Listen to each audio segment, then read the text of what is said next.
Ketina masomera. Ketina masomera.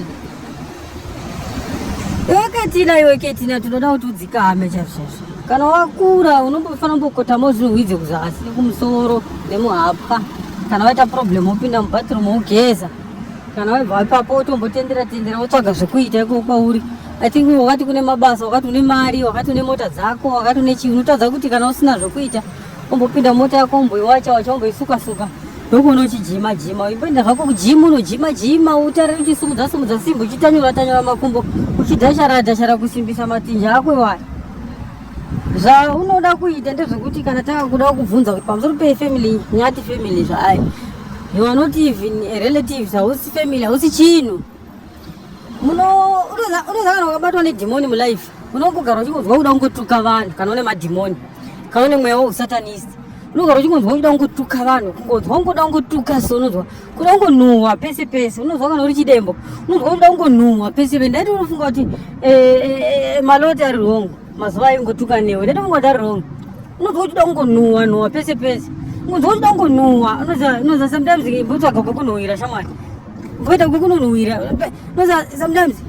hausi chinhu pafamily yananyati uri tete uri bamnini uri sekuru uri mbuya uri chiko saka chiri kukurwadza kana chiri kukunetsa wacharoda kuti ugadzirise apa family yananyati chii kana akaura une mavhi 11 acho kana uri tete vadaidze vana mumba utaura navo kuti vanangu sei muchiita zvekuti nezvekuti daidza family ndo mabasa remafamily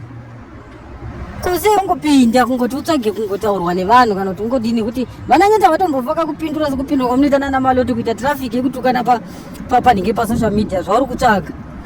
havatombozviiti izvozvo. Ende kune vanhu vanofana kunyatsoziva kuti vanhu vane violence pasocial media woenda uchinotambira ikoko nekuti manana maititi makati zizi mazuva ano ushawa wekutuka naye nana maloti makapedzerana ushawa wekutuka naye wakutsvaga kunotsvaga vananyati sha imbonyara Ketina imbonyara ndosa uchitaura wakafunda matama kutadza kuvhura muromo zvakanaka uri wane zvibhakera nevanhu taura zvakanaka unyatsovhura muromo kuti utaura yes you can do noise asi hauchiita noise zvina mafacts hauna kana mafacts mulife. Noise ungaita zvako ugoita mere 25 days uchiita noise but hauna mafacts, hauna point, hauna line, hauna kana direction because zvano uchingoita chete kungonetsa nevanhu nane zero pano wemboti kwanzi mazepe ndakauya muno ndikamugarisa ndikamuchengeta mazepe atenga mota wati wakanyaraka munomoti Keti family ndoidini nezi wanyaraka nokuti uchaona kuteverera vachikutuka vachidini tichakupedzera manje isusu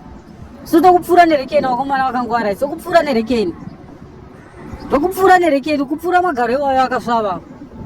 unopenga wakakwana